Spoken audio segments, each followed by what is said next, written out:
Great Britain versus United Kingdom, the complete story explained. Part 1. From ancient Britain to the birth of Great Britain. Imagine opening a world map and looking toward the northwest of Europe. You will notice a group of islands surrounded by the Atlantic Ocean, the North Sea, the English Channel, and the Irish Sea. Millions of people visit these islands every year, yet one simple question continues to confuse travelers, students, and even many native English speakers. What is the difference between Britain, Great Britain, and the United Kingdom? Many people use these names as if they mean exactly the same thing. Some call the country England, while others say Britain or the UK. Although these names are often used interchangeably in everyday conversations, they actually have different meanings and different historical backgrounds. To understand the difference, we must travel thousands of years into the past, long before modern countries existed. The story begins with the earliest people who settled these islands during the end of the last ice age. Around 10,000 years ago, rising sea levels separated the islands from mainland Europe. Small groups of hunter-gatherers became the first permanent inhabitants of what we now know as Britain. Over time, new communities arrived, bringing farming, new tools, and advanced ways of life. These early settlers built remarkable monuments, including Stonehenge, one of the world's greatest prehistoric mysteries. For thousands of years, different tribes spread across the islands. Among the most influential were the Celts, who arrived around 700 BC. They introduced their own languages, traditions, and artistic styles. Rather than living under one united kingdom, the Celtic people were divided into many tribes, each ruled by its own local chief. These tribes occupied different parts of the islands. The ancestors of today's Welsh lived in Western Britain, Scottish tribes settled in the north, while other Celtic groups spread across England and Ireland. Even though they shared many cultural traditions, they were not united as one nation. Everything changed in 43 AD when the Roman Empire invaded Britain under Emperor Claudius. The Romans conquered much of southern Britain and transformed it forever. They built roads, bridges, towns, forts, baths, and defensive walls. London, now one of the world's greatest cities, began as the Roman settlement of Londinium. Roman rule lasted for nearly 4 centuries. During this time, Britain became one of the empire's most valuable provinces. Trade flourished, Christianity slowly spread, and Roman engineering reshaped daily life. However, the Romans never completely conquered the northern tribes living in present-day Scotland. To defend their territory, Emperor Hadrian ordered the construction of Hadrian's Wall in northern England. Even today, sections of this massive stone wall still stand as reminders of Rome's presence. By the early 5th century, the Roman Empire was weakening. In 410 AD, Roman soldiers left Britain to defend Rome itself. Without Roman protection, Britain entered a period of uncertainty. Soon after, new groups crossed the North Sea. The Angles, Saxons, and Jutes, Germanic tribes from northern Europe, began settling across much of England. They gradually established several kingdoms, replacing much of the old Roman and Celtic political system. This period became known as the Anglo-Saxon era. The name England itself comes from the Angles, meaning land of the Angles. Meanwhile, Wales remained largely Celtic. Scotland continued to be home to several independent kingdoms, including the Picts and the Scots. Ireland also developed separately, with its own kingdoms and traditions. Rather than becoming one united country, the islands became a collection of competing kingdoms. Beginning in the late 8th century, another powerful force appeared, the Vikings. Sailing from Scandinavia, Viking raiders attacked monasteries and coastal towns before eventually settling in many parts of Britain. Their influence shaped the language, culture, and politics of the region. The struggle between the Anglo-Saxons and the Vikings lasted for generations. One of the greatest Anglo-Saxon rulers, King Alfred the Great of Wessex, successfully defended much of southern England against Viking conquest. His leadership helped preserve Anglo-Saxon culture and laid important foundations for the future Kingdom of England. By the 10th century, England finally became a more unified kingdom under a single monarch. Yet the story of Britain was far from over. In 1066, one of the most famous events in world history took place. William, Duke of Normandy, crossed the English Channel from France and defeated King Harold II at the Battle of Hastings. William became known as William the Conqueror, and his victory completely transformed England. The Norman rulers introduced new laws, castles, architecture, and the French language into the English court. They also created one of history's greatest medieval records, the Domesday Book, which carefully documented land ownership across England. Although England was now politically stronger than ever, Scotland and Wales remained independent. Over the following centuries, English kings repeatedly attempted to extend their influence. Wales eventually came under English control after military campaigns led by King Edward I during the late 13th century. Massive castles were built across Wales to secure English authority, many of which still stand today. Scotland, however, fiercely resisted English domination. Scottish heroes such as William Wallace and Robert the Bruce became legendary for fighting to preserve Scotland's independence. Their victories inspired generations of Scots and became lasting symbols of national pride. For centuries, England and Scotland remained separate kingdoms. They had different governments, different legal systems, and separate monarchs for much of their history. An important turning point came in 1603. Queen Elizabeth I of England died without children. The English crown passed to King James VI of Scotland, who became King James I of England as well. For the first time in history, England and Scotland shared the same monarch. This event became known as the Union of the Crowns. However, although they shared one king, England and Scotland were still legally separate countries. Each maintained its own parliament, legal system, churches, and national identity. The union between the two kingdoms was personal rather than political. During the 17th century, both kingdoms experienced civil wars, religious conflicts, and political instability. At the same time, overseas exploration and international trade were expanding rapidly. Many leaders believed that a stronger political union would bring greater economic security, military strength, and political stability. These discussions eventually led to one of the most important agreements in British history. In 1707, the English Parliament and the Scottish Parliament approved the Acts of Union. These laws officially united the Kingdom of England, which already included Wales, and the Kingdom of Scotland into one new sovereign state. That new country was called the Kingdom of Great Britain. This is where one of the biggest misunderstandings begins. Great Britain is not simply another name for England. Instead, it refers to the large island containing England, Scotland, and Wales. After 1707, it also became the official name of the new United Kingdom formed by England and Scotland. But notice something important. Ireland was not part of Great Britain.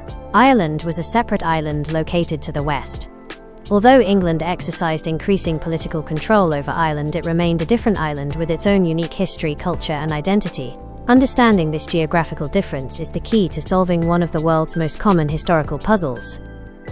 As the 18th century progressed, Great Britain became one of Europe's fastest-growing powers. Its economy expanded through trade, manufacturing, and overseas colonies.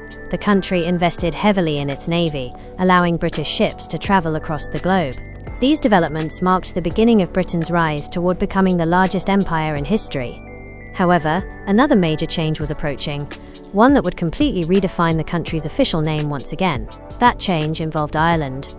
How Ireland became connected to Great Britain, how the United Kingdom was created, and why Northern Ireland remains part of it today, are stories that shaped the modern world. Those events begin in the next chapter of our journey. Part 2: Ireland, the birth of the United Kingdom, and the rise of the British Empire. At the end of Part 1, Great Britain had officially come into existence. The Acts of Union in 1707 united England and Scotland into a single kingdom, while Wales had already been incorporated into England centuries earlier. Together, these three countries shared one parliament in London and one monarch. However, one important island still remained outside this new kingdom, the island of Ireland. Although Ireland lies only a short distance west of Great Britain, its history developed very differently. For thousands of years, Ireland was home to Celtic kingdoms with their own rulers, traditions, and language. Unlike Britain, the Romans never conquered Ireland, allowing Celtic culture to survive more completely than anywhere else in the British Isles. Beginning in the 12th century, English influence gradually spread into Ireland after the Norman invasion of 1169. Over the following centuries, English kings claimed authority over much of the island. However, English control was often strongest around Dublin, while many Irish regions continued to be ruled by local Gaelic leaders. The relationship between England and Ireland became increasingly complex. Religious differences added even greater tension. During the 16th century, England adopted Protestantism after King Henry VIII broke away from the Roman Catholic Church. Most Irish people, however, remained firmly Roman Catholic. Religion soon became deeply connected with politics, identity, and loyalty. English governments feared that Catholic European powers such as Spain and France might use Ireland as a base to attack England. To strengthen control, English rulers encouraged Protestant settlers from England and Scotland to move into Ireland, especially in the northern province of Ulster.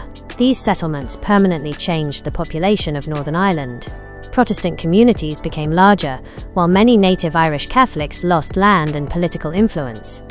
The consequences of these changes would continue for centuries. By the late 18th century, Europe was being transformed by revolution. The American Revolution showed that colonies could gain independence from Britain, while the French Revolution challenged monarchies across Europe. British leaders worried that similar revolutionary ideas might spread to Ireland.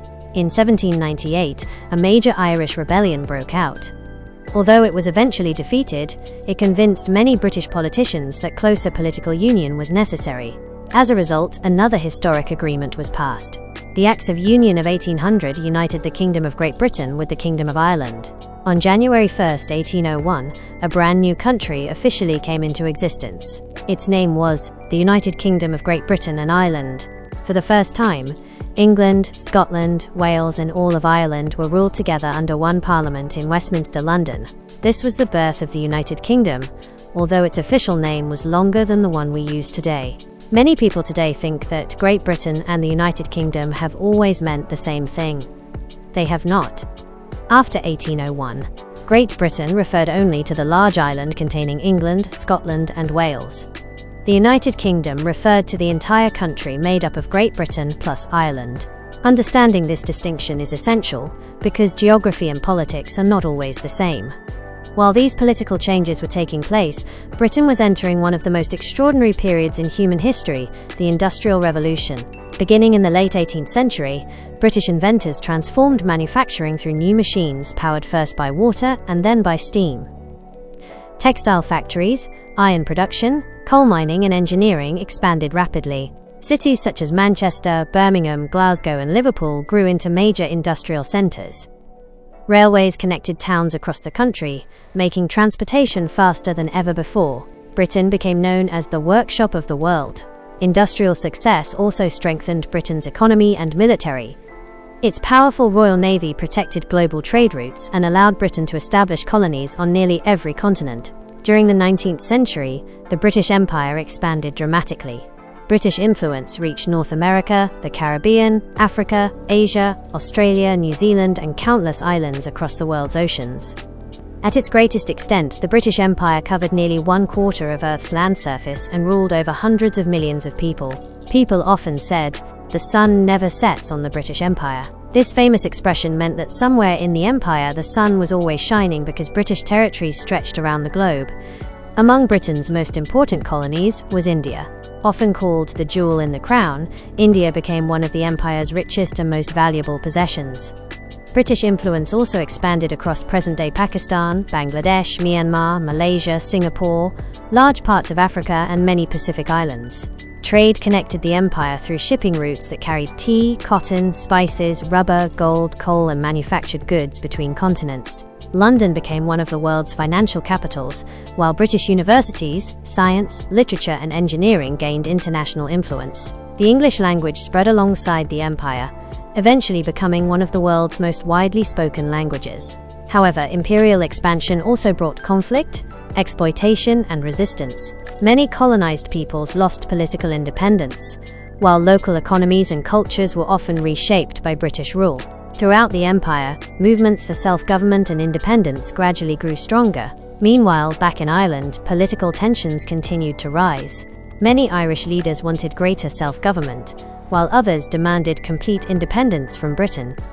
Religious divisions remained especially strong between the mostly Catholic South and the largely Protestant communities in the North. The situation became even more complicated during the early 20th century. Then the world was shaken by an event unlike anything before. In 1914, the First World War began. The United Kingdom joined the Allies against Germany and its partners. Millions of soldiers from Britain, Ireland, Canada, Australia, New Zealand, India, South Africa, and many other parts of the empire fought together.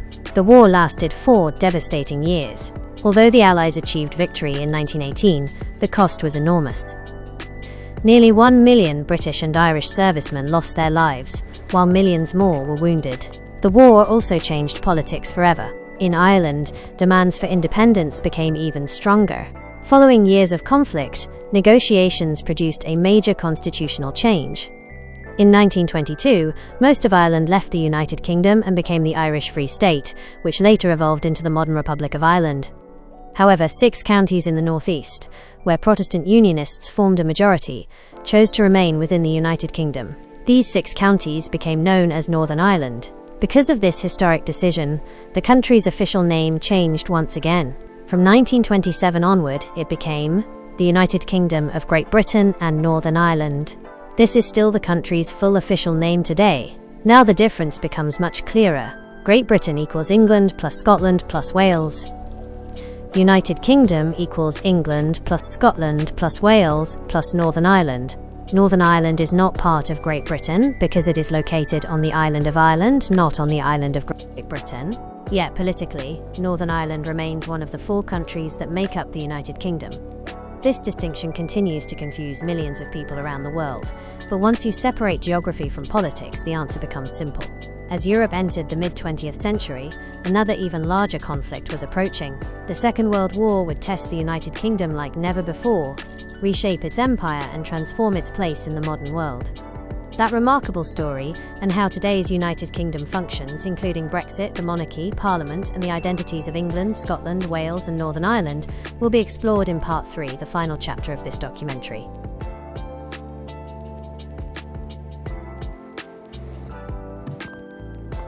Part 3. The Modern United Kingdom, Brexit, and Understanding the Difference Once and for All. By the early 20th century, the United Kingdom had become one of the most powerful nations on Earth. Its industries fueled the global economy, its navy controlled major sea routes, and its empire stretched across nearly every continent. Yet the decades ahead would transform the country more dramatically than anyone could have imagined. In September 1939, Europe once again descended into war.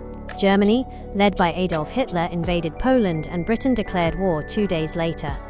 The Second World War had begun. For nearly 6 years, the United Kingdom stood at the center of one of history's greatest conflicts. British cities endured heavy bombing during the Blitz, especially London, Coventry, Liverpool, and Birmingham. Thousands of civilians lost their lives, while millions spent countless nights in underground stations and air raid shelters. One of Britain's greatest moments came in the summer of 1940 during the Battle of Britain. The Royal Air Force successfully defended the skies against Germany's Luftwaffe, preventing a planned invasion. Prime Minister Winston Churchill inspired the nation with speeches that encouraged courage and determination during the darkest days of the war. The United Kingdom did not fight alone. Soldiers from across the British Empire and the Commonwealth came from Canada, Australia, New Zealand, India, South Africa, and many other territories. Together with their allies, they helped defeat Nazi Germany in Europe in 1945. Although Britain emerged on the winning side, victory came at a tremendous cost. Cities had been damaged, the economy was exhausted, and maintaining a vast global empire became increasingly difficult. During the years after the war, many colonies demanded independence. Britain gradually accepted that the age of empire was ending. India and Pakistan became independent in 1947. Over the following decades, countries across Asia, Africa, the Caribbean, and the Pacific also gained independence. The British Empire slowly evolved into the Commonwealth of Nations, a voluntary association of independent countries that cooperate in areas such as education, trade, sports, and diplomacy. Today, the Commonwealth includes more than 50 member states, many of which were once part of the British Empire. Although the British monarch serves as the symbolic head of the Commonwealth, each member nation governs itself independently. Back at home, the United Kingdom focused on rebuilding after the war. The government introduced major social reforms, including the creation of the National Health Service (NHS) in 1948, providing healthcare that is largely free at the point of use. New housing, education, and welfare programs also transformed everyday life. Throughout the second half of the 20th century, Britain became increasingly multicultural. People from former colonies and Commonwealth countries moved to the UK, bringing new languages, religions, traditions, and cuisines. Cities such as London, Birmingham, Manchester, and Leicester became some of the most diverse urban areas in Europe.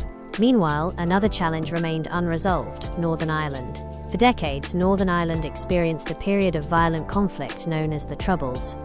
nationalists who generally wanted Northern Ireland to join the Republic of Ireland, and Unionists who wished to remain part of the United Kingdom, often clashed politically and sometimes violently. The conflict lasted from the late 1960s until the late 1990s, costing thousands of lives. A major breakthrough came in 1998 with the Good Friday Agreement.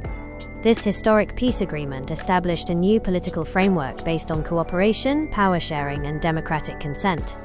While challenges remain, the agreement significantly reduced violence and remains one of the most important peace settlements in modern European history. Today, the United Kingdom consists of 4 countries: England, Scotland, Wales, Northern Ireland. Each country has its own unique history, culture, traditions, and identity.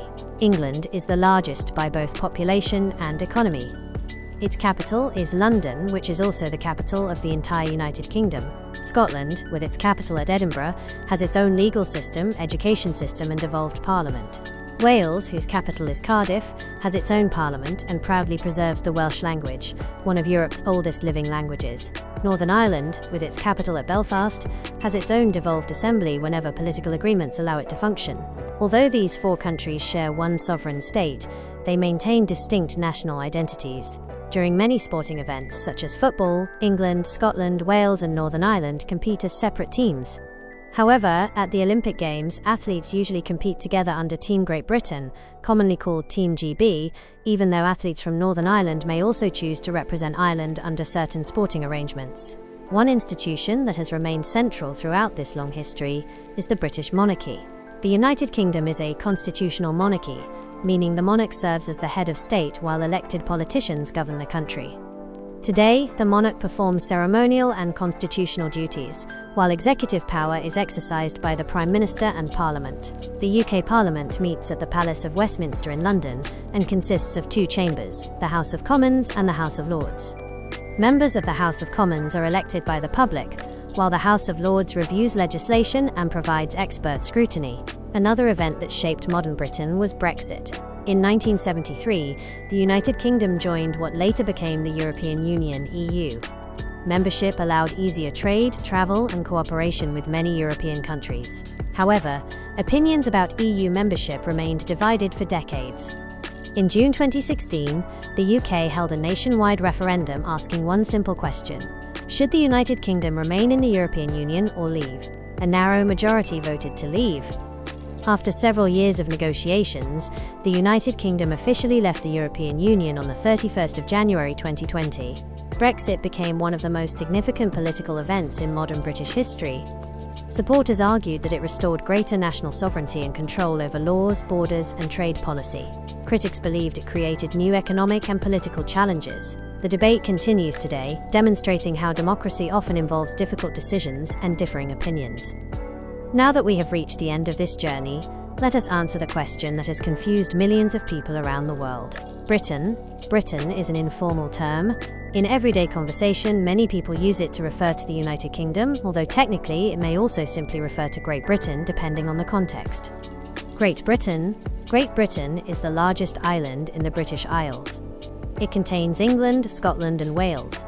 It is a geographical term, although it has also been used historically as the name of a kingdom. United Kingdom.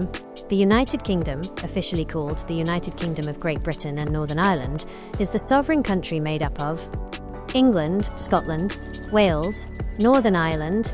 This is the country's official political name.